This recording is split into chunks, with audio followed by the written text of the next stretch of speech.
nuestras sesiones. Les presento al señor Teodoro Palomino de la Universidad Nacional Mayor de San Marcos, quien va a disertar la investigación en un proceso de intervención social altoandino para la afirmación cultural. Le cedo la palabra al antropólogo Palomino.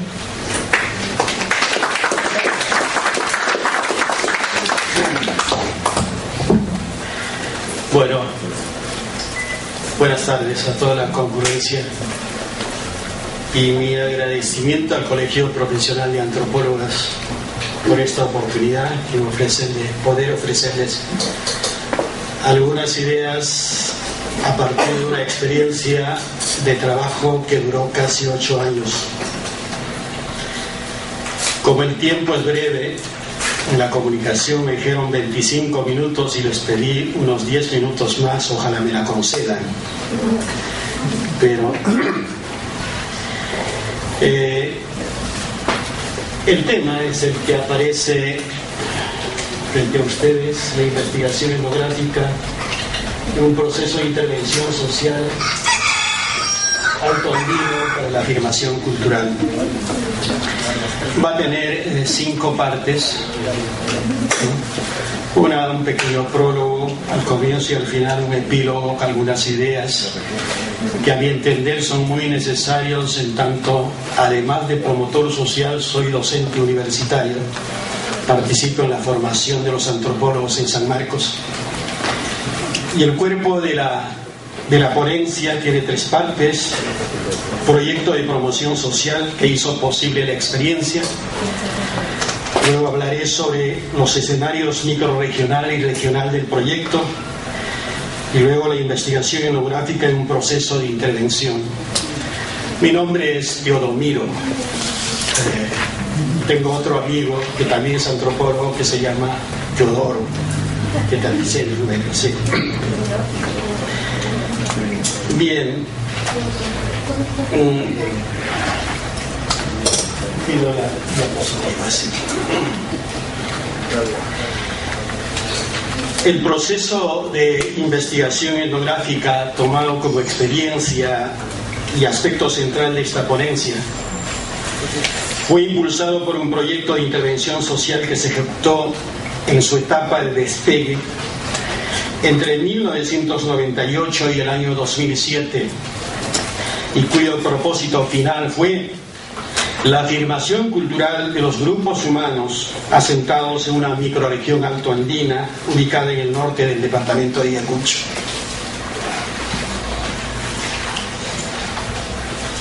Conviene remarcar desde el comienzo una característica en apariencia poco relevante de la investigación etnográfica alrededor de la cual gira esta exposición.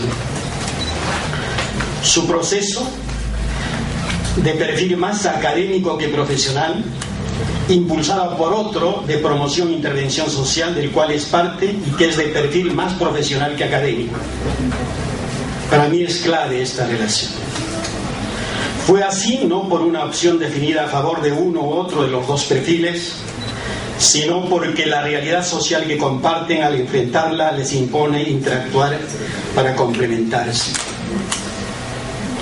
En esta experiencia tuvo importante participación el ponente, en tanto que como antropólogo es casi siempre un promotor social, una consideración que se debe a que su trayectoria está referida más a la parte profesional de la disciplina, de admitirse que la otra es la parte académica, y principalmente a la que en las últimas décadas es el rubro del desarrollo rural. Por la forma cómo se procesan los proyectos de promoción social en el país y en las últimas 3 décadas, la experiencia puede parecer extraña. Puede parecer así porque son muy pocos aquellos que incorporan en sus estrategias la investigación social, y mucho menos si en ella está implicada la etnografía. El concepto, puede poner por favor la siguiente.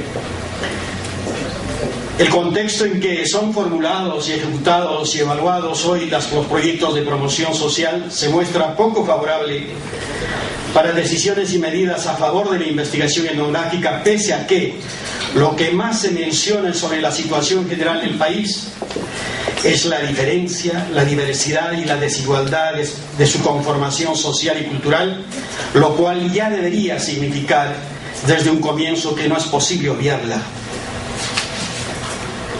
A diferencia de la década de los años 60, 70, no aparecen concepciones de cambio social como los de Paulo Freire, Iván Illich u Orlando Falsborda, en los que ninguna de sus expresiones formales, planes, programas o proyectos tenían razón de ser si no eran confrontados con las determinaciones, condicionamientos e insinuaciones de la realidad social a la cual estaban encaminadas, y esto dicho sin tomar en cuenta que tenían que ser necesariamente procesadas por sus mismos actores. Diapositiva 4.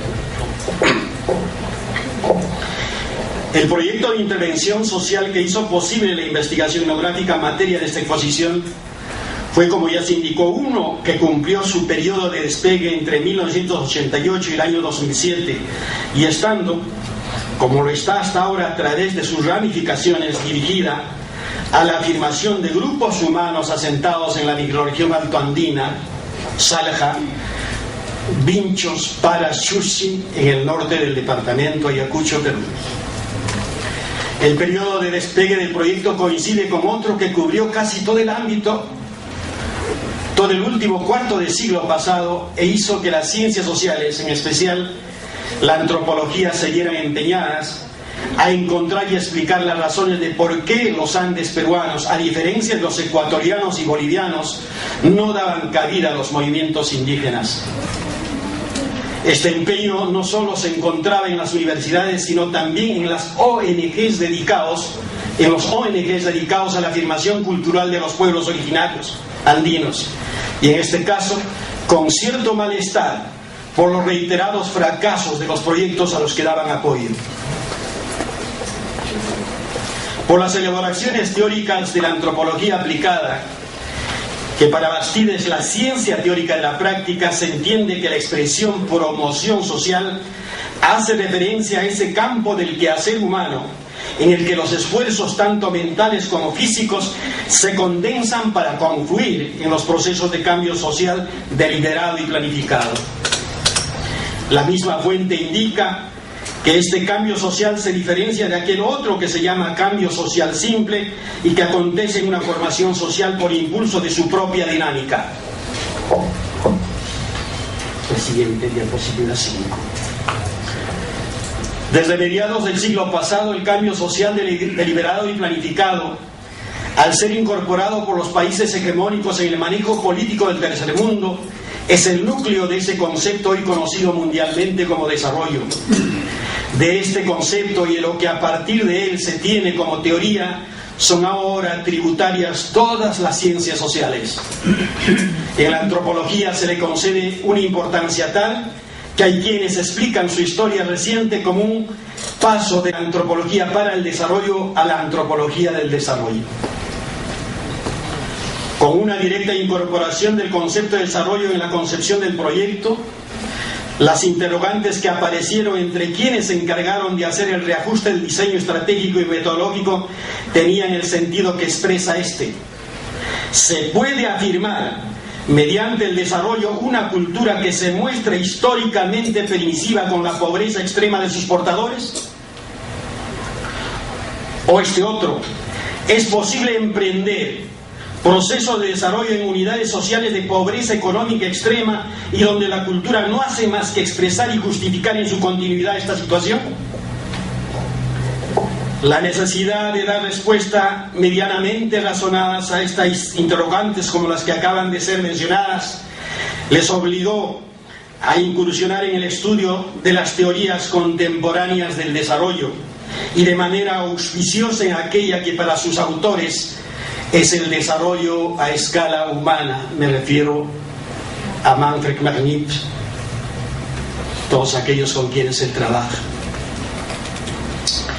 El conocimiento de las concepciones de desarrollo centrados en el hombre y su capacidad de crear cultura ha permitido que los reajustes estratégicos y metodológicos hechos en el proyecto hayan llegado a constituirse en una alentadora mejora. Este avance significó utilizar en una perspectiva práctica ideas hace tiempo planteadas por la antropología y que por un uso superficial y muy reiterado hizo que perdieran valor interpretativo y explicativo. Con ellas, consideradas muchas veces como muy obvias, el proyecto encontró inusitadas proyecciones y entradas como estas, por ejemplo. El desarrollo se refiere a las personas y no a los objetos, que la calidad de vida depende de las posibilidades que tienen las personas de satisfacer adecuadamente sus necesidades fundamentales. Las necesidades fundamentales son finitas, pocas y clasificables, y son las mismas en todas las culturas y en todos los periodos históricos. Lo que cambia a través del tiempo y de las culturas es la manera o los medios utilizados para satisfacerlos, vale decir, los satisfactores. La pobreza económica es una de las que tuvo y tiene y tendrá la condición humana, y que por eso conviene hablar de pobrezas y no de pobreza. Cualquier necesidad humana fundamental que no es adecuadamente satisfecha revela pobreza humana, pobreza de subsistencia, de protección, de afecto, de entendimiento, de identidad, entre muchas otras. Estos argumentos, que se prestan más a la lógica interna del proyecto, fueron ampliados y enriquecidos con otros buscados y encontrados en las teorías sociales contemporáneas de mayor influencia y que tienen relación con la historia y el contexto. Desde que la orientación teórica conocida como integración, acción, estructura llegó a ser motivo de estudio y adecuación en la ejecución del proyecto, se advirtió una decidida intención a concebir y procesar el cambio social y cultural como una interacción mutua de sus dimensiones de reproducción y transformación, y sin que estas dos manifestaciones de la existencia humana tengan que aparecer separadas, en tanto es solo el análisis, no la realidad, que los puede mostrar así. Desde entonces se hicieron esfuerzos por evitar las dicotomías en el entendimiento de los procesos sociales, como por ejemplo esas que escinden lo objetivo y lo subjetivo, y lo tradicional y lo moderno.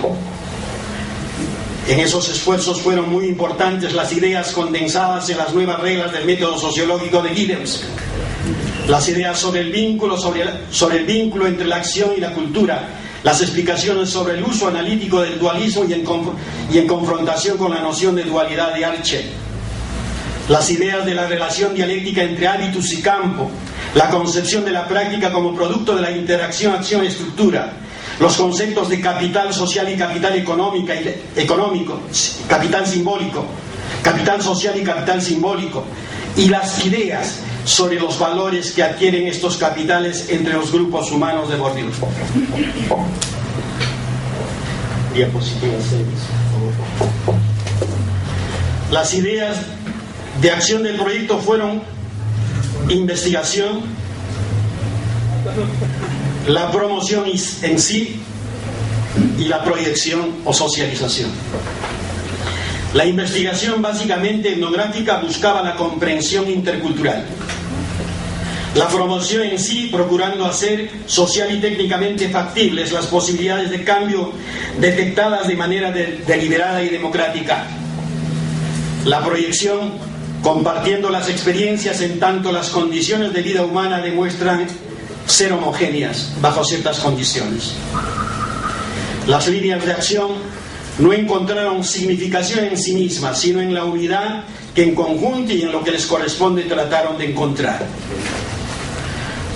Para la articulación de las líneas de acción se estableció un sistema de interaprendizaje con encuentros realizados periódicamente en cada demarcación espacial, como es lo local y lo barrial, por género, mujer, varón, por grupos etarios, adultos, jóvenes, niño en edad escolar. Estos encuentros de interaprendizaje, además de garantizar el mantenimiento del carácter integral de las líneas de acción, hicieron que los logros del proyecto fuesen duraderos y sostenibles.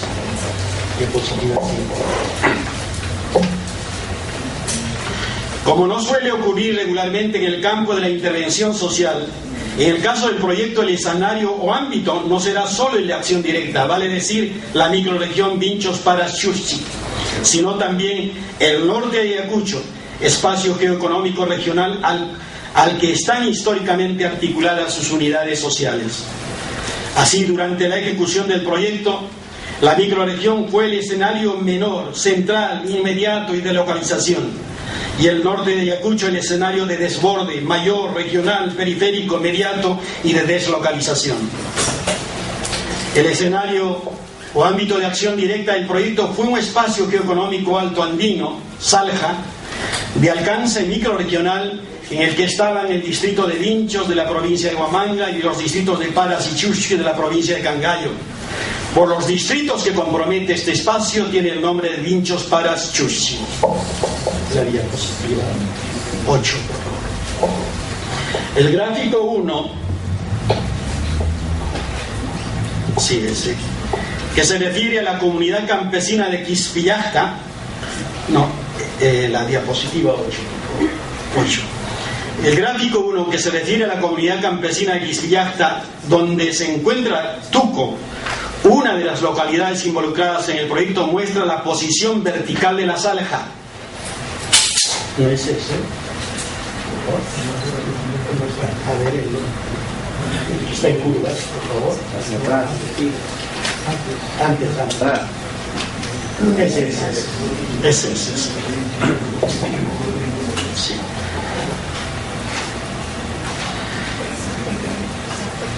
Por la ubicación ecológica que tiene se puede inferir su vocación productiva mucho más pecuaria que agrícola. Ese es el panorama que muestra la comunidad Quispillajta, una de las comunidades más grandes que tiene Ayacucho, ¿no?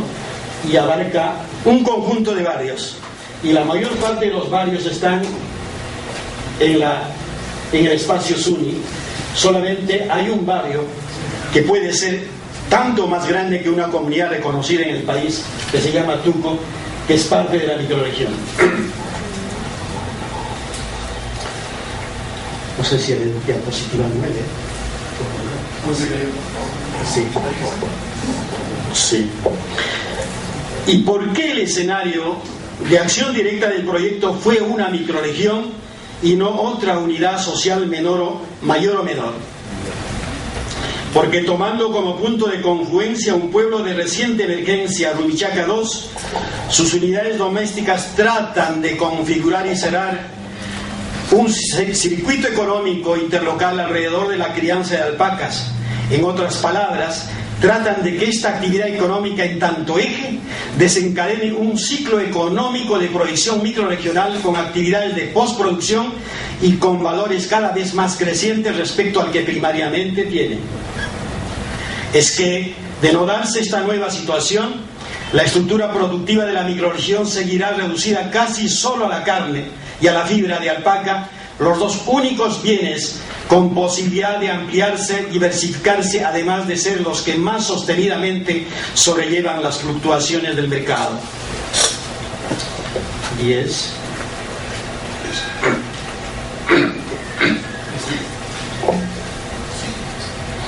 En la microrregión Vinchos Paras Chuschi existen 28 localidades. Perdón, esto está en una cruce. El cuadro que mostré antes, por favor. Ese es el cuadro. Ese. No, el cuadro. Ese.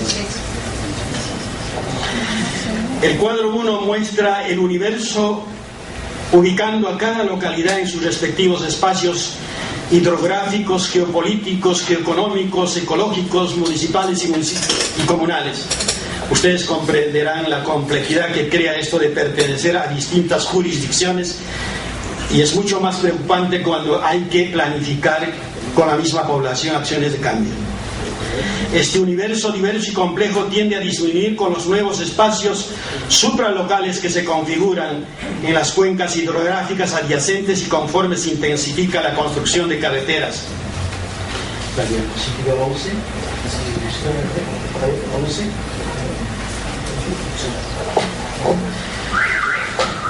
De las explicaciones que hace Murra sobre el control vertical de un máximo de pisos ecológicos Mayer deduce que en el área andina hay por lo menos 3 niveles diferentes de organización social, todos ellos claramente contenidos uno en el otro, pero conceptual y prácticamente distintos. Casi estoy citando a Mayer. El que corresponde a la unidad doméstica campesina en un primer nivel, el que corresponde al grupo de unidades domésticas ubicado en un determinado lugar y haciendo uso de un conjunto de recursos en un segundo nivel, y el que corresponde a unidades más amplias capaces de movilizar tanto los grupos locales como las unidades domésticas individuales en un tercer nivel. Mayer precisa además que Murra llama a estos últimos grupos étnicos o señoríos. De los 3 niveles de organización social remarcados por Mayer, en la microrregión existen solo los 2 primeros. Dentro de las unidades domésticas el primero, y dentro de los sectores, las estancias o hatus, las localidades y las comunidades el segundo. El que ya no existe, como al parecer es en casi todo el área andina, es el tercer nivel, el de los grupos étnicos o señoríos. Solo las comunidades más antiguas y las que han logrado mantener plurilocalmente el control de un vasto territorio de proyección vertical muestran algo de lo que la etnohistoria ha dado a conocer de estos antiguos señoríos. La comunidad de Quisquillacta, con sus 13 barrios territorialmente más extensas y social y políticamente más significativas que muchas de las actuales comunidades campesinas reconocidas que tiene el país, pueden estar aguardando valiosas muestras de los que pudieron haber sido tales señoríos. Me dicen que me quedan 5 minutos. Voy a, en todo caso, saltear un poquito y leer simplemente algunas cosas como sería importante. La microrregión Vinchos Paras es en sí misma una unidad de organización e instancia de decisión, es decir, una unidad social que en una sucesión de círculos concéntricos está antecedida y seguida por otros ordenamientos de igual carácter. No sé si la diapositiva 14 esa. Es necesario advertir en esta figura los niveles de decisión que existen al interior y un poco fuera de la comunidad. Cuando se habla de comunidad, uno no sabe a qué nivel de decisión se refiere. En este caso, que corresponde a una comunidad de la microrregión, la comunidad funciona en el 7º nivel de decisión. Y se olvida de que existen otros niveles de decisión al interior y menos se toman en cuenta los otros niveles de decisión mayores. Sin embargo, la decisión se toma con el nombre de comunidad.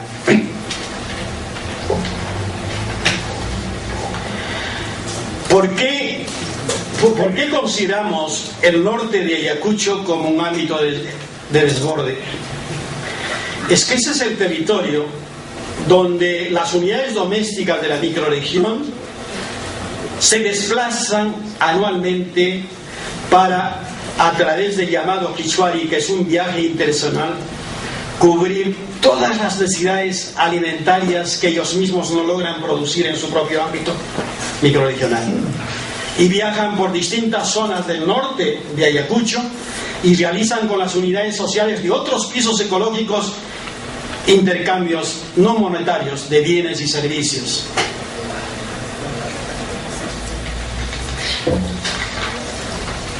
Para terminar, solamente algo que es importante.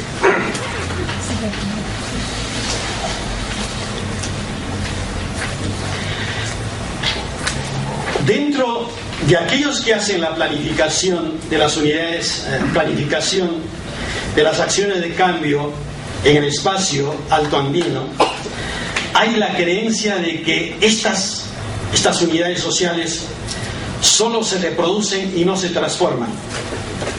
La idea de que las unidades sociales altoandinas solo se reproducen y no se transforman no proviene solo de los que satisfacen sus demandas de conocimiento apelando al sentido común, sino también de los que manifiestan conocerlos con mayor apego